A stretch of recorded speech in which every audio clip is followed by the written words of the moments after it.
Also want to discuss issues that have to do with how we promote further investments in both countries. We've got about 22 companies from South Africa that have invested in the US, thus creating a number of jobs.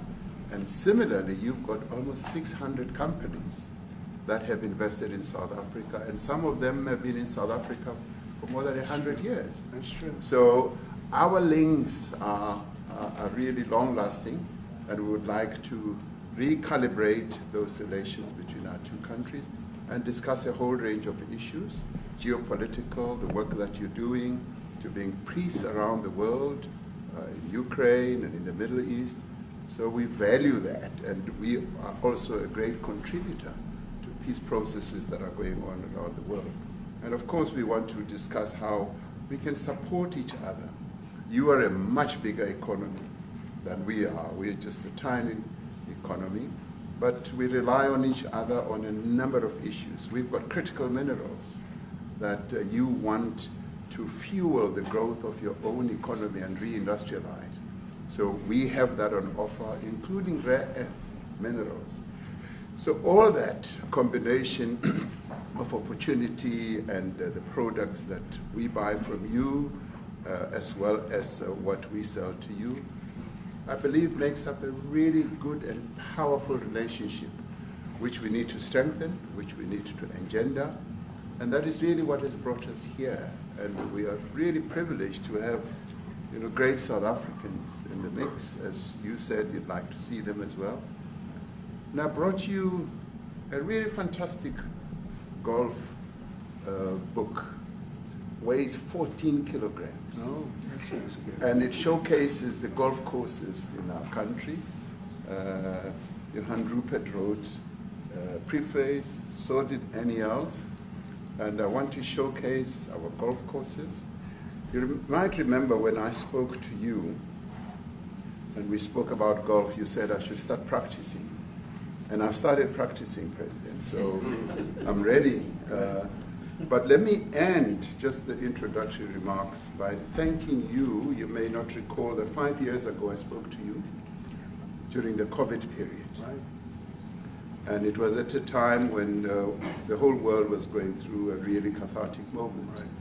And we asked for assistance, and you were able to assist us with respirators,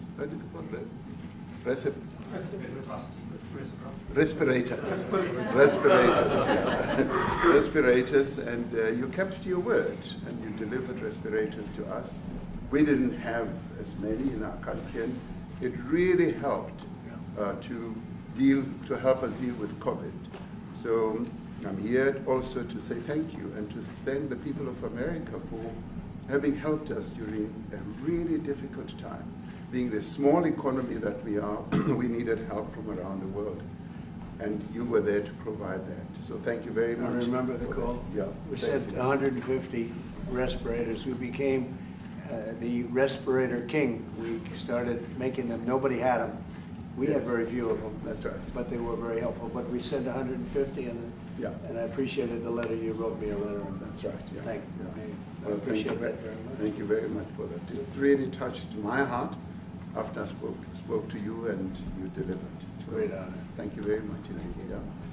Any questions, please? Mr. President, we welcome white Afrikaner refugees here. Can you explain to Americans why it's appropriate to welcome white Afrikaners here when other refugees like Afghans, Venezuelans, Haitians have all had their protected status revoked? Well, this is a group, NBC, that is truly fake news. They ask a lot of questions in a very pointed way. They're not questions, they're statements. We've had tremendous complaints about Africa, about other countries too, from people. They say there's a lot of bad things going on in Africa, and that's what we're going to be discussing today. When you say we don't take others, all you have to do is take a look at the southern border. We let 21 million people come through our border, totally unchecked, totally unvetted. They came from all over the world.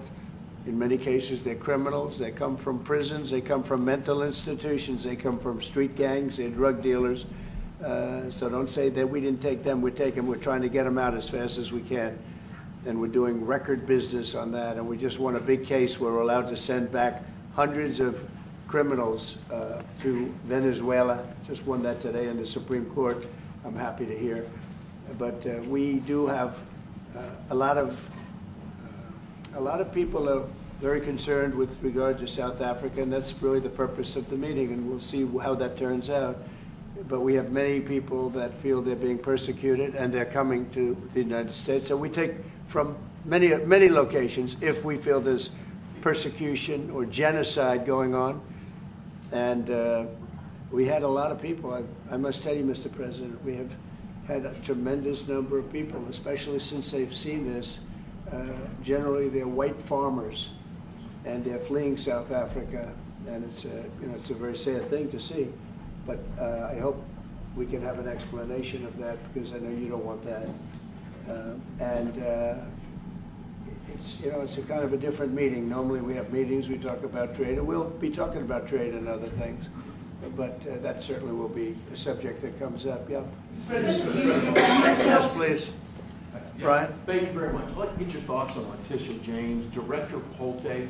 According to him, Letitia James says that the alleged mortgage fraud was simply a mistake. I want to get your thoughts on that. She put down that her father was her husband in order, and this is very similar to, I guess, the false accounts they have on here. Well, I don't know what it is currently, but Letitia James, who's the Attorney General of New York State, it seemed, I'm not involved in that at all. I know it's being handled by various groups, I guess, but it's major fraud, mortgage documents, and fraudulent everything. I think she said the father was her husband, which she had to have a husband, or so she chose her father, and she put it down. And she had didn't she sign in Virginia? Yet she said she lived in Virginia. Yet she's the New York State Attorney General. She did that for tax reasons, so she could take advantage of taxes.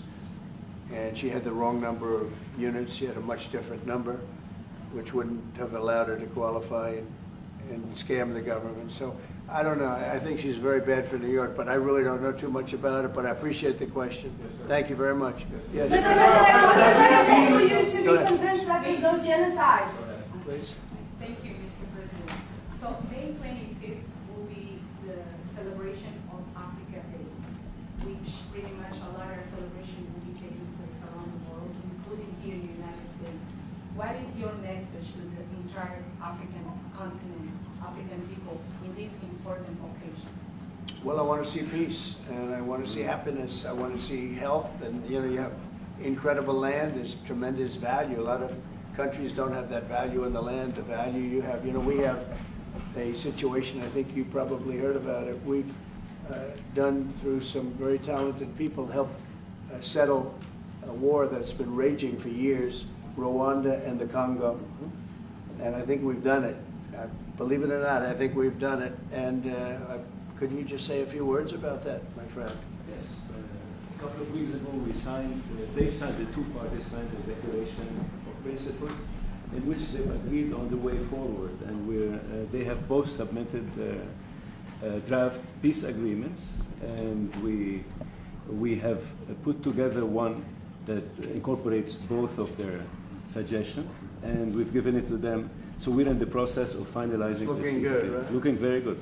No, we have to thank you for even those efforts, because the African continent, particularly SADC, our Southern African Development Community, has for years been seeking to foster peace in the Democratic Republic of the Congo. So all efforts, including those from outside the continent and inside the continent, are really worthwhile. We are removing our troops from there so that peace can then prevail in that whole area. And we hope that with the support of the international community, we will really have peace in that area. It's so vital, it's so important for the whole region. Well, we sent our people there, and I think we did a very good job, as headed by my friend. And that was great. That was great. I mean, I'm just hearing phenomenal reports, because all I'm hearing is death, and they're chopping heads off, and it's horrible over there. And it was really brave of you to go there, and I really appreciate it. And it looks like we have something very very substantial. We also talked about trade with them in terms of rare earth and all, but really more for the, it's like, if you take a look at what we just did with Pakistan and India, we settled that whole thing, and I think I settled it through trade. We're doing a big deal with India, we're doing a big deal with Pakistan, and I said, what are you guys doing? You know, somebody had to be the last one to shoot. But the shooting was getting worse and worse, bigger and bigger, deeper and deeper into the countries. And we spoke to them, and I think we, you know, I hate to say we got it settled, and then 2 days later, something happens, and they say it's Trump's fault. But Pakistan has got some excellent people and some really good, a great leader. And India is my friend, Modi. Modi? And he's a mutual friend? Yeah, Yes. he's a great guy. And I called them both, and we just did something good. We're trying to settle Russia, Ukraine. We spoke with President Putin for 2.5 hours the day before yesterday. I think we made a lot of progress, but that's a bloodbath. 5,000 people are being killed a week, 5,000 soldiers a week, not including people in cities and towns that are also being killed. So we're trying to help. And it doesn't affect us. It's not our people, it's not our soldiers, it's not our, it's Ukraine and it's Russia, but if we can save 5,000 souls, we'll do it. You know, we're pretty good at it. But that's a bad situation. That is a really bad situation. Well, you'd recall when President Zelensky was coming to South Africa, that's when I spoke to you. That's right. We both agreed that we need to push the peace message so that there can really be peace. And we've been involved in the Ukraine-Russia conflict for quite a while through my Minister of State Security here. We've been dealing with them, the exchange of children who were taken away, going through names and addresses and all that. So we've been invested in that whole process as well. And the moves that you're making are fully supported by us because we would like to see the end of that war. That's true. I called Zelensky and they said, he's in South Africa. I said, what the hell is he doing in South Africa? He was talking to us. We got this one. That's a strange one. I said, what are you doing in South Africa? Yes. That's a strange one. He's trying to make peace. Or we're taking him, you know, we were lucky because we had the great Nelson Mandela who taught us how to create peace, to make peace. So we were imparting some of those lessons to him, some of those learnings, and I specifically mentioned to him that this is how Nelson Mandela taught us that when you want to have a peace in a country, do it on an unconditional basis and sit down and talk. And that's precisely what I'm sure he's going to heed. Well, we're going to see what happens with that one. It's there's a lot of hatred. Yeah. There's a lot of death. It's a bloodbath. It is. It is. Unfortunately. I get the satellite pictures of that field, of that killing field. You never saw anything like it in your life. It's horrible. It's a horrible thing that goes on, but I think we've made big progress. Yeah, please, go ahead. Thank you, Mr. President. No, not you. Right here. He's from South Africa. Go ahead, please. What are you expecting on the ICJ case? Are you expecting South Africa to drop that? Is that what you're trying to do? On which case? The ICJ The International case is Criminal Justice. I don't expect anything, to be honest. I really don't. I don't know. It's they've got a case. There's a lot of anger there, tremendous anger. I don't expect anything. We'll see what happens. We'll have a ruling, and who knows what the ruling is going to mean. Yeah. On that subject of Gaza, Mr. President, are you going to be speaking to Prime Minister Netanyahu about Israel's renewed offensive there? There's been a lot of concern from European countries. The Pope has expressed concern. Are you going to be asking Prime Minister Netanyahu to tone down the offensive in Gaza to let more aid in? Was that a question or a statement? It's a question. This guy's, you never change. Mr. President, this time, what will it take for you to be convinced that there's no white genocide in South Africa? Well, I can answer that for the President. It's for him. No, seriously. I'd rather have him answer. Yeah, I'd rather answer that. It will be. Our President will respond to you. Yeah, let me. Thank you, Mr. President. It will take President Trump listening to the voices of South Africans, some of whom are his good friends, like those who are here. When we have talks between us on around a quiet table, it will take President Trump to listen to them. I'm not going to be repeating what I've been saying. I would say if there was Afrikaner farmer genocide, I can bet you these three gentlemen would not be here, including my Minister of Agriculture. He would not be with me. So it'll take him, President Trump, listening to their stories, to their perspective. That is the answer to your question. But, Mr. President, I must say that we have, wait. We have thousands of stories talking about it. Sure. And we have documentaries, we have news stories. And that, is Natalie here, somebody here to turn that? I could show you a couple of things, and it has to be responded to. Yeah, sure. Let me see the articles, please, if you would. And turn the lights down. Turn the lights down, and just put this on. It's right behind you, Johann. There's nothing this parliament can do. With or without you, people are going to occupy land. We require no permission from you, from the president, from no one. We don't care. We can do whatever you want to do. Who are you to tell us whether we can occupy land or not? We are going to occupy land. Yeah. South Africa occupy land. That's who we are. Whatever we want to do, we can withdraw my membership from this useless parliament. Honorable. Yes, honorable member. Must never be scared to kill. A revolution demands that at some point there must be killing, because the killing is part of a revolutionary act. Shoot to kill, Ramaphosa. Kill the poor, the farmer. Kill the poor, the farmer. Pa, pa, pa, pa. To kill Ramaphosa. Kill the poor, the farmer. Kill the poor, the farmer. The mayor of DA in PE is a white man. So these people, when you want to hit them hard, go after a white man. They feel a terrible pain because you have touched a white man. Not because Mashaba and Soli will not be touched. They will be touched, no one. But we are starting with this whiteness. We are cutting the throat of whiteness. Shoot to kill Ramaphosa. Kill the brewer, the farmer. Kill the brewer, the farmer. Pa, pa, pa. Shoot to kill Ramaphosa. Kill the brewer, the farmer. Kill the brewer, the farmer. Pa,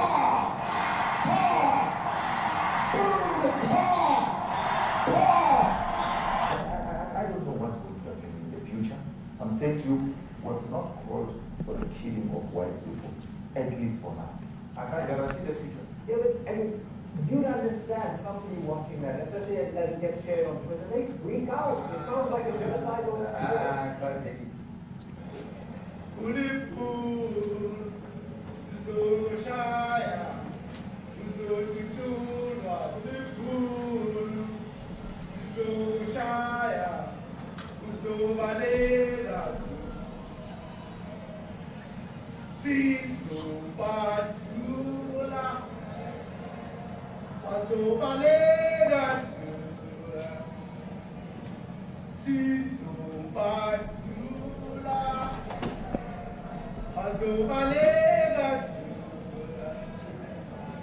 Who will expropriate land without compensation, whether they like it or not. If they object, they can seek refugee in America.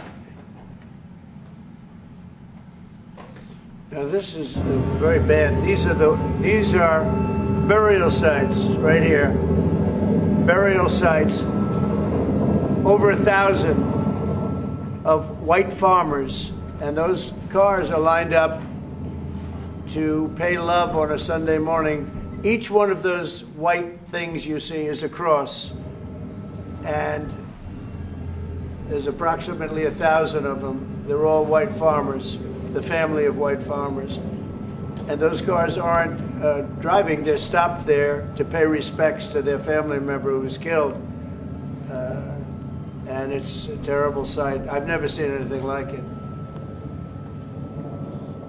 Both sides of the road you have crosses.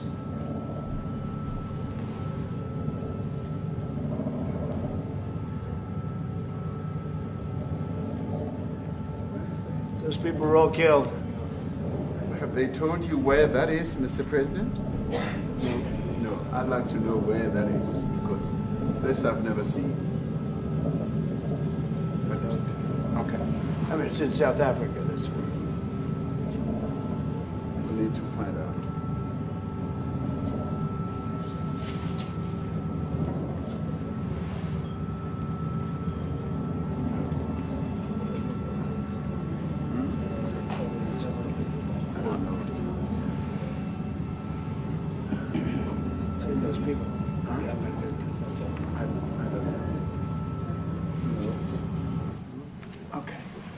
Mr. President, the Pentagon announced that it would be accepting a Qatari jet to be used as Air Force One. What are you talking about? You know, what are you talking about? You know, you to get out of here. What does this have to do with the Qatari jet?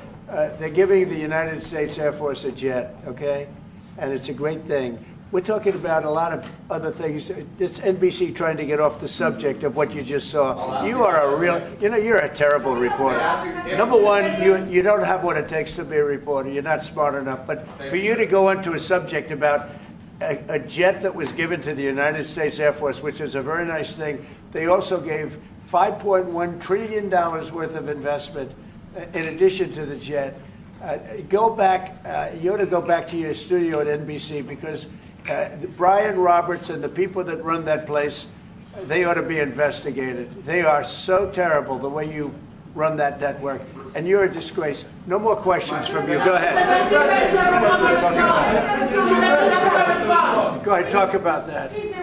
His name is Peter something. He's a terrible reporter. Quiet. That's my question now. Let's go. Thank you so much. President Trump, and a disaster from EMCA in South Africa. Thank you very much. Thank you very much, Steve. What would you like President Ramaphosa to do about the situation that we've just seen on the screen? I don't know. Look, these are articles over the last few days. Death of people. Death. Horrible death. Death. I don't know. To pick anyone. White South Africans are fleeing because of the violence and racist laws. And this is all, I mean, I'll give these to you. So when you say, what would I like to do? I don't know what to do. Look at this. White South African couples say that they were attacked violently. And, President Trump, when will you go and see for yourself if it is? well, I could do that. Look, here's burial sites all over the place. These are all white farmers that are being buried. And he asks about a jet that was given. You ought to be ashamed of yourself. You know, you are so bad. You're such a bad reporter.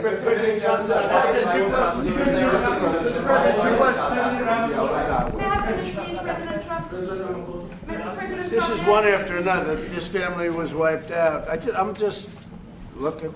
Can we get a response from President Ramaphosa? Your reaction to those videos, Mr. President? Yes, I want your reaction. Well, I think the videos are so. No. When you look at the videos, I mean, how does it get worse?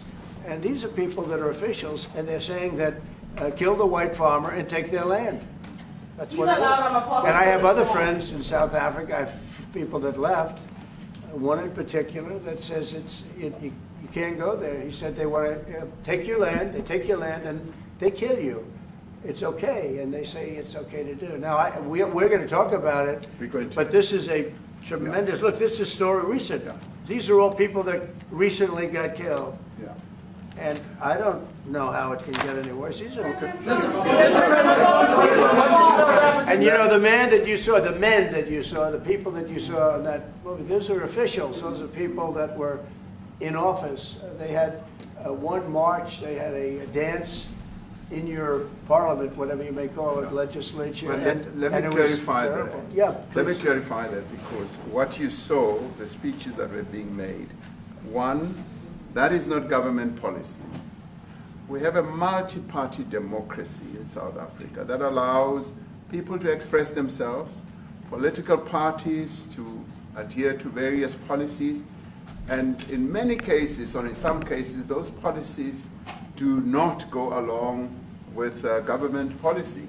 Our government policy is completely against what he was saying, even in the parliament. And they're a small minority party, which is allowed to exist in terms of our constitution. But you do allow them to take land. No. You do allow them to take land. Nobody can take land. And then when they take the land, they kill the white farmer. And when they kill the white farmer, nothing happens to them. No, there is nothing happens to them. There is criminality in our country. People who do get killed, unfortunately, through criminal activity, are not only white people. Majority of them are black people. And we have now the farmers are black. The farmers are not black. I don't say that's good or bad, but the farmers are not black. And the people that are being killed in large numbers, and you saw all those grave sites, and those are people that loved ones going, I guess on a Sunday morning, they told me, to pay respect to their loved ones that were killed. Their heads chopped off. They died violently. And, you know, I mean, we're here to talk about it, and I didn't know we'd get involved here. But I will say this, that if the news wasn't fake, like NBC, which is fake news, totally, one of the worst, ABC, NBC, CBS, horrible. But if they weren't fake news like this jerk that we have here, if we had real reporters, they'd be covering it. But the fake news in this country doesn't talk about that. They don't want to talk about it, but now they have to talk about it. But they won't. This won't even be a subject. They'll have him talking about why did a country give a free, think of this, why did a country give an airplane to the United States Air Force? Okay, the United States, not to me, to the United States Air Force, so they could help us out, because we need an Air Force One until that's Air Force One, it's being built, 2 of them being built. But Boeing's a little bit late, unfortunately. So why did they give us a plane to the United States Air Force? That's what that idiot talks about after viewing a thing where thousands of people are dead. I'm sorry, I don't have a plane to give you. I wish you did. I'd take it. I would take it. If your country offered the United States Air Force a plane, I would take it. Okay. But coming back to this issue, which I really would like us to talk about, and talk about it very calmly.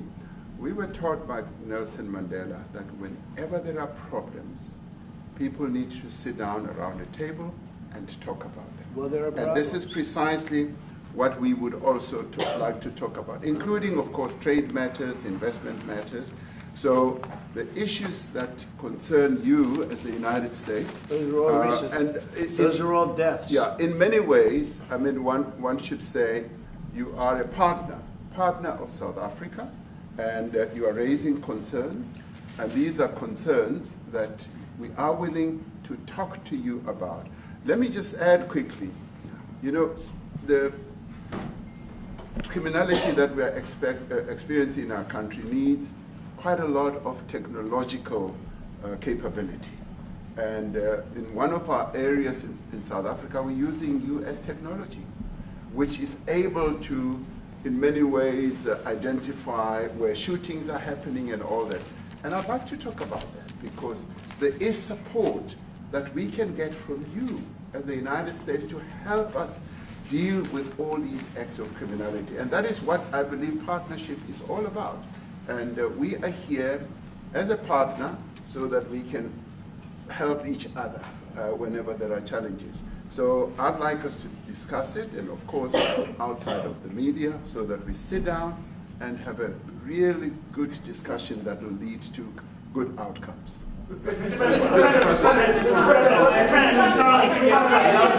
any other further punitive measures that could be in place should you not be satisfied that South Africa is fixing some of the very bad things, in inverted commas, that you tweeted are happening?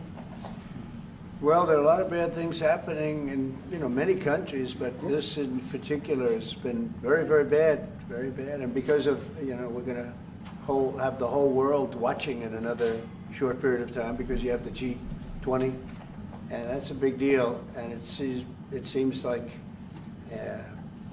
I want you to look good. I don't want you to look bad. Very good. But we have hundreds of people, thousands of people trying to come into our country because they feel they're going to be killed and their land is going to be confiscated. And you do have laws that were passed that gives you the right to confiscate land for no payment. You can take away land for no payment. I want to clarify that because we have a constitution. Our constitution guarantees and protects the sanctity of tenure of land ownership. And that constitution protects all South Africans with regard to land ownership. However, we do say, because we've got to deal with the past, the government, and as your government also has the right to expropriate land for public use. And you're doing that. And we've never really gotten underway with that. And we are going to be doing so. You're taking people's land away we have not. from them. We have, and those people in many cases are being executed. They're being executed. And they happen to be white, and most of them happen to be farmers. Mm-hmm. And that's a tough situation. I don't know how you explain that. How do you explain that? They're taking people's land away, and in many cases those people are being executed, and in many cases it's not the government that's doing it, it's people that kill them and then take their land, and nothing happens to them. But we have thousands of people that want to come into our country. They're also going to Australia in a smaller number. But we have thousands of people that want to come into our country, and they're white farmers, and they feel that they're going to die in South Africa, and it's a bad thing. Yeah, please. What can South Africa do? What concessions would you like to see them make to improve relations with the United States?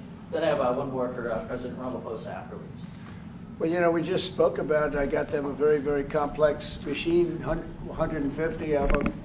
I was asked by the president if he could help, and I did that. And, I have great feeling for all countries. I deal with all countries. But I have a great feeling for South Africa because I have friends. I have a couple of friends, a few friends here today. I have many friends from South Africa. But many of those friends are not, they can't go back. I have Elon is from South Africa. I don't want to get Elon involved. That's all I have to do, get him into another thing. But Elon happens to be from South Africa. This is what Elon wanted. He actually came here on a different subject, sending rockets to Mars, okay? Yes. He likes that better. He likes that subject better. That's right. But Elon is from South Africa, and I don't want to talk to him about that. I don't think it's fair to him. That's right. But I will say that people are fleeing South Africa for their own safety. Their land is being confiscated, and in many cases they're being killed. And that scene of, you see how many crosses they have. Those crosses, that's a dead person in every one of them. And those trucks or cars are paying their respects to all of those dead people on a Sunday morning. That's a rough thing to explain away. And the problem we have, and the way, a correct and a fair media exposes things. But we have a very corrupt media. They won't even report this. If this were the other way around, it would be the biggest story. Now, I will say apartheid, terrible. That was the biggest story. That was reported all the time. This is sort of the opposite of apartheid. What's happening now is never reported. Nobody knows about it. All we know is we're being inundated with people, with white farmers from South Africa. And it's a big problem. Marco Rubio was telling me he's never seen anything like it. The numbers of people that want to leave South Africa because they feel they're going to be dead very soon. Yes, please. I was going to say, Brian, go. If I could just ask you a question. 72% of farmers in your country are white. If they flee, do you feel that maybe the economy could collapse? You may not have a gap to fill in those people that need to replace those farmers. I'd like my Minister of Agriculture, who is white, who comes from an opposition party to mine, who's joined my government at my invitation to address this very issue, including the question that you've just raised. John? Thank you very much, Mr. President. Yeah. Mr. President, thank you for welcoming us to the White House. I would say we have a rural safety problem in South Africa. I don't think anyone wants to candy coat that. And it requires a lot of effort to get on top of it. It's going to require more policing resources. It's going to require a different strategy to be able to deal with it. But certainly the majority of South Africa's commercial and smallholder farmers really do want to stay in South Africa and make it work. And I've just come from the largest agricultural show in the Southern Hemisphere with organized agriculture and farmers, and the majority of them want to stay. But they too there have a memorial to those who've died as a result of farm attacks. And as the Minister of Agriculture, it is something that I'm particularly exercised with my colleagues at police and my colleagues in the justice cluster to start making farm attacks and stock theft a priority crime. And it affects all farmers in South Africa, particularly stock theft. It has a disproportionate effect on smallholder black farmers. I also want to just say this, that the two individuals that are in that video that you've seen are both leaders of opposition minority parties in South Africa. Mkhonto weSizwe under Mr. Zuma and the economic freedom fighters under Mr. Malema. Now the reason that my party, the Democratic Alliance, which has been an opposition party for over 30 years, chose to join hands with Mr. Ramaphosa's party was precisely to keep those people out of power. We cannot have those people sitting in the union buildings making decisions. And that is why after 30 years of us exchanging barbs across the floor in Parliament and trying to get one over on each other, we've decided to join hands precisely to keep that lot out of government. Because the day they get in to the doors of the union buildings in South Africa or control of our Parliament, that's what you're going to see. And that is why this government, working together, needs the support of our allies around the world so that we can strengthen our hand, grow our economy, and shut the door forever on that rabble getting through the doors of the union buildings, because then South Africa's future would be... So you denounced that type of language in the video that you saw? Oh yes, we've always done so. As government, as my own party, we are completely opposed to that. We, in 1955, adopted a document which said South Africa belongs to all who live in it. But why wouldn't you arrest that man? That man said, kill the white farmers, kill the white farmers. And then he danced, and he's dancing, and it's kill the white farmers. I think, I'm not sure, but I think if somebody got up in Parliament and started saying kill a certain group of people, he would be arrested very quickly. That man is going all over South Africa, and that's not a small party. That was a stadium that holds 100,000 people, and I hardly saw an empty seat. That's a lot of people. That's a lot of representation. And those crosses, we have dead white people, dead white farmers, mostly. And you take a look at Australia, they're being inundated, and we're being inundated with people that want to get out. And their farm is valueless, it's valueless, and they just want to get out with their life. And this is a very serious situation. And if we had a real news or real press or media, we don't have that, because they won't talk about this, because they're all guys like that idiot. But if we had a real press, it would be exposed. And you know, the beauty of exposing it is it's like a cleansing action. When it gets exposed, it'll get fixed. That's when it'll get fixed. But people don't talk about it. And I'll tell you who's talking about the thousands of people that are fleeing South Africa right now. Will you discuss USAID and the devastating impact that cuts are having across the African continent? Yeah, well, it's devastating, and hopefully a lot of people are going to start spending a lot of money. And I've talked to other nations. We want them to chip in and spend money too. And we've spent a lot, and it's a tremendous problem going on in many countries. A lot of problems going on. The United States always gets the request for money. Nobody else helps, as you know. Europe doesn't help. Europe hasn't given anything. All they do is sue our companies. You know, they sue Apple, and they sue all of our companies. Apple had to pay $17 billion on a nonsense lawsuit. Very unfair. But We're going to always be there to help. The Afrikaner is Sherwin Rice by South African Broadcasting. If this Afrikaner resettlement issue is resolved, we're going to go into a room after this, you guys are going to talk. If it is resolved, what is the potential for the future-looking relationship between the United States? It's got to be resolved. It should be resolved. I mean, it's a little bit bad when you see a stadium with 100,000 people in it, because that means it's more than just a little movement. It's a pretty big movement in South Africa. So it has to be resolved. It'll be the end of the country if it's not. But is there potential for the relationship moving forward? I hope so. That's why I'm here. I mean, I'm not here for my health. I'm here to see what it is. No, I'd like to see. I have friends. I can tell you, Ernie Els and Retief Goosen, they feel so strongly they wanted to be here on behalf of South Africa, not on behalf of me.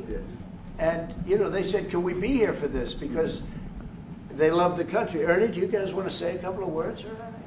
I hate to put you in this. This is tougher than sinking a 3-footer.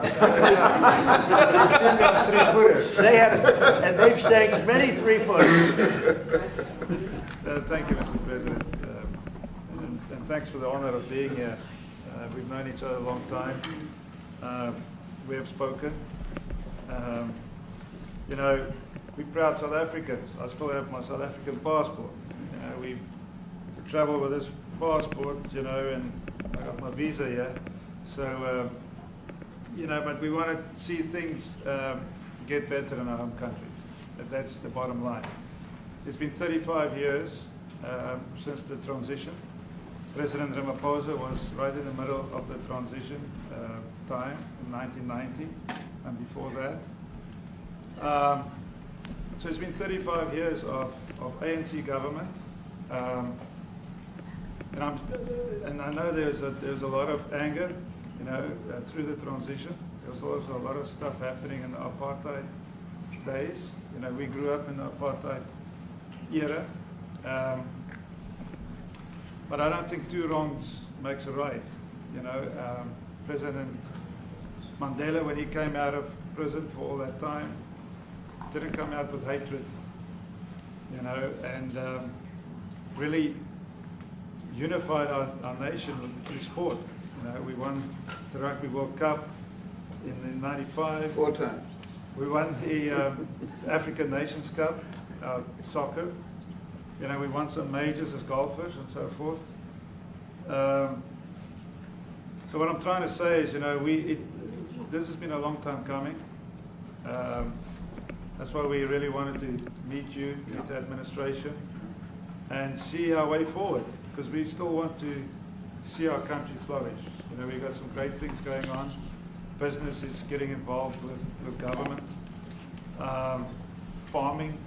Farmers are getting involved in local municipalities, trying to rebuild some of the infrastructure that's been decaying for a long time.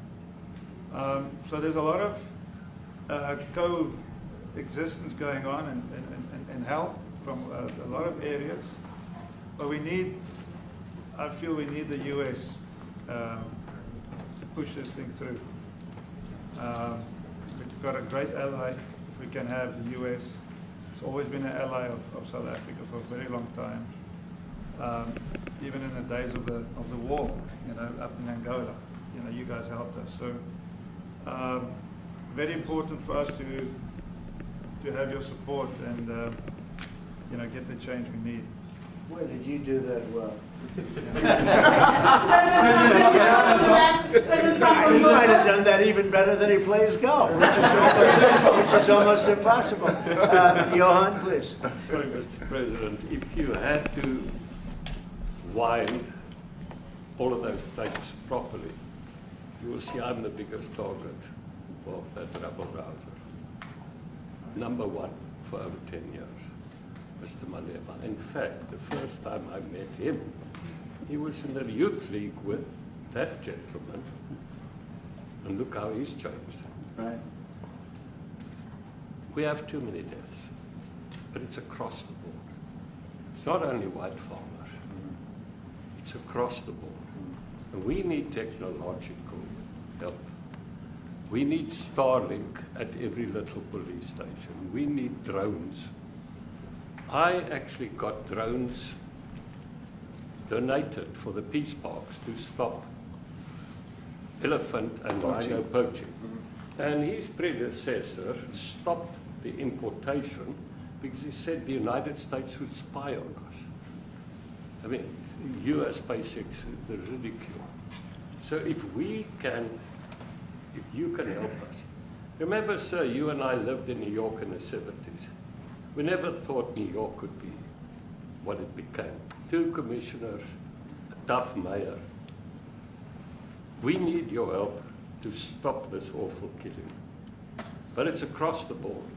Ernie is right now building a house in George. I'm building 3 cottages for my grandchildren on a farm outside Graaff-Reinet. I often go to bed without locking the door. And we have a serious problem with illegal aliens who stream across the border. And if you really look at our statistics, a lot of these murders, firstly it's unemployment and illegal aliens. And then I met Vice President Barnes many years ago, the Charlie Rose show. My wife loved the book. And she reminded me this morning that you emphasized the devastation that occurs when big companies leave towns and cities, and there's a culture of dependency that develops. And I remember you discussing it. Now that's our problem. If we don't get our economy to grow, the culture of dependency and the lawlessness will increase. I've been against apartheid all my life, and I'm their #1 target. Please just Google my name and Malema. You'll see it, sir. He marched on the farm. But the crime is bad. The crime is terrible, sir, but Mr. Steenhuisen won't admit to it, but he runs the Western Cape, where I live. And the biggest murder rate is in the Cape Flats. Gangs. We've got gang warfare. Like your M33, whatever these guys. We've got equivalents there, but we need your help, sir. And we need Elon technology. Well, one of the real areas of support is really in investments. We've got to grow our economy, because through growing the economy, we're then able to create more jobs. Because crime really thrives where there is inequality and unemployment.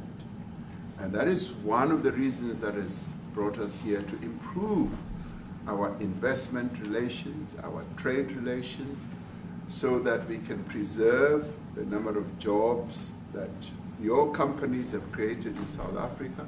By virtue of what we export to you, we are able to create up to 500,000 jobs in the auto industry, in the agricultural industry, and a number of other industries, mining, where we export things to you. And we also know that as South African companies invest here, you are also able to create jobs. So it's a mutually beneficial relationship. So our main real reason for being here is to foster trade and investment, so that we are able to grow our economy with your support, and so that we are also able to address all these societal problems, because criminality thrives when people are unemployed, when they have no other hope to eke out a living. So that is what we need to resolve. And your support, your partnership with us, is what is really going to give us a strong capability to move forward. Retief, excuse me, do you have anything to say? I mean, I don't want to leave you out. You know, the guy won 3 or 4 majors. 3 or 4? No, only 2. That's a lot. By the way, 2's a lot. A lot of tournaments you won too. Do you have anything to say? Yeah, thank you, Mr. President. President Ramaphosa. I grew up in an area in South Africa that is a farmland area, Polokwane. And there is some issues up there, obviously. My dad was a property developer as well as a part-time farmer. And yeah, some of these buddy farmers got killed. The farm is still going. My brothers run it.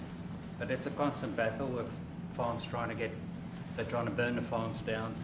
to chase you away. So it is a concern to try and make a living as a farmer. And at the end, without farmers, there's no food on the plate. So we need the farmers to produce the food. Farming, right? He wouldn't do it. He wouldn't even want to do what you're doing, right? They love farming. They don't want to leave. But it's a struggle. Yeah, and food and fresh water is the most important thing in life. Without those two things, you can't survive. How is the water there? The water is great. Obviously, all the water comes out of the borehole, out of ground for us down there. But yeah, it is a battle to get the water out sometimes when all the equipment gets stolen all the time that you're trying to get the water out. So does your family and your brother, do they feel safe on the farm? They live behind electric fences, try and be at night safe. But it is constant whenever you leave that something could happen. And there's nowhere to live. Both of them has been attacked in their houses. My mom's been attacked in her house when she was 80. So it is difficult. But the guys live a great life despite everything going on. Something. President Trump, I brought along the president of the largest trade union in our country, Ziggy Solosi, because she leads many, many workers, more than 1 million, 2 million workers, and maybe we should give her a chance to say something because she's come all the way to join us. Thank you very much, Mr. President Trump, for having us, and President for extending the invitation to us as organized labor. And I must say that we are here to support the initiative that has been made by our government with business, of course, as organized labor. We've been coming to Washington on the AGOA trade relations in the previous regime. And I think at the center of it all, for me, it is exactly what Mr. Rupert has said, the importance of us growing the economy. We have always emphasized when we were here and kept on coming and negotiating on AGOA that the 600 US companies that are based in South Africa, as you said, President Ramaphosa, 500,000 jobs will be wiped out. We need more foreign direct investment in our country. We are not just talking about those that will lose employment, but we are talking about over 40% of people that are unemployed, that have no hope of ever finding a job. And we think that, correctly, as they have said, that we need to deal with the issue of porous borders in our country, so that everyone that comes in is documented. We also need to, and I would have thought that the minister would address the issue of land expropriation and how the policy works in South Africa.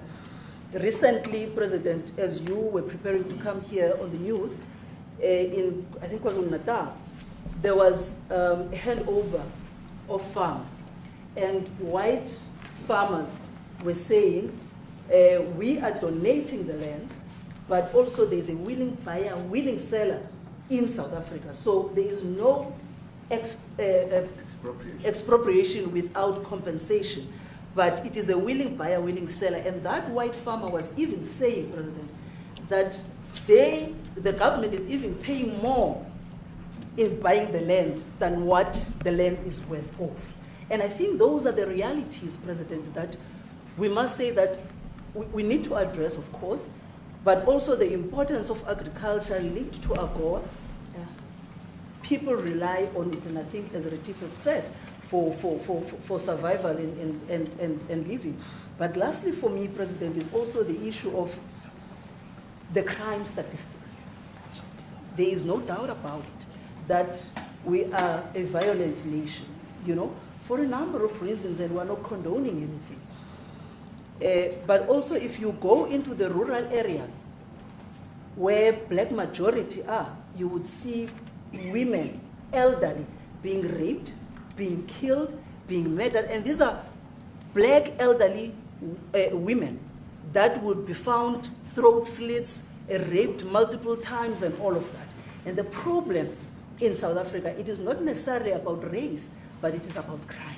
And we think that we are here to say, how do we, both nations, work together to reset, to really talk about investment, but also help us in how we can have the technology and everything that is needed, President, to really address the levels of crime that we have in our country. Thank you very much. Thank you very much. President Trump,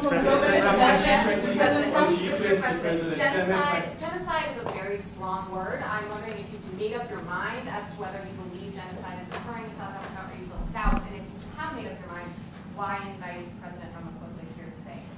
Well, I haven't made up my mind. I hate to see it from the standpoint of South Africa, but also, you know, I'm trying to save lives. I'm working with Russia and Ukraine. I don't have to do that. It's not our war. It was started by other people.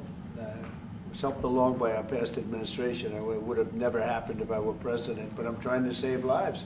And no matter where.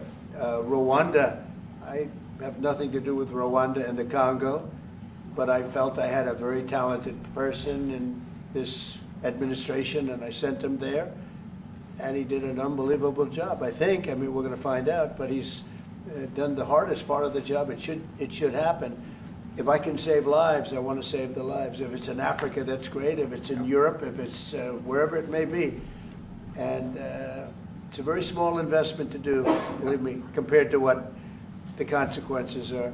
So I hope we can do something. Look, I have so many friends. These two men, I have great admiration for them because I know what they do for a living. Yeah. And that's a very hard living. Going from city to city, from country to country, and hitting a ball 350 yards like they do, and better than you and I. Getting the ball in the hole. It's a very tough, with lots of people watching, right? Yes, that's a very tough living.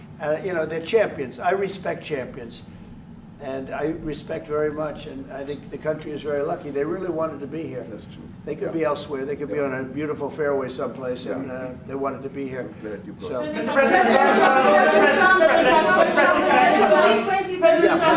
name is Yanda Mwobo from Newsroom Africa in South Africa. Good. How important is it for the United States to be at our G20 summit in November, given the relationship between our two countries? You just heard what has been said to you just now. Are you coming, and are you preparing to come? So without the United States, the G20, just like the G7, used to be the G8, but brilliantly they threw Russia out. It would have been a lot better if Russia was in. You know, a lot of people would say, oh, that's not it. Because if Russia was in, you probably wouldn't have this war. And if you had a different president, you wouldn't have the war either. Yeah. But we have a G7. It's important that the United States is in both of them. I think without the United States, it's I really believe it's not very important. It's not the same meaning. As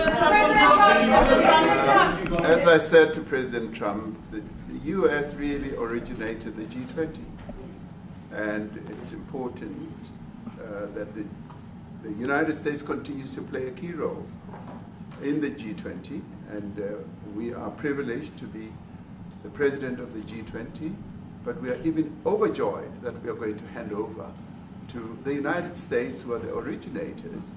And for that reason, I expect the United States to continue playing the leadership role in the G20 together with other countries. And I've said when I initially spoke to President Trump on the phone, I want him to come to South Africa for a state visit, and I also want him to come and participate in the G20. And I want to gladly hand over to President Trump to take the leadership of the G20 forward in November. Thank you very much. Thank you very much. Thank you. What is it going to take to convince you? They don't want to leave. Thank you so much. How much do you need?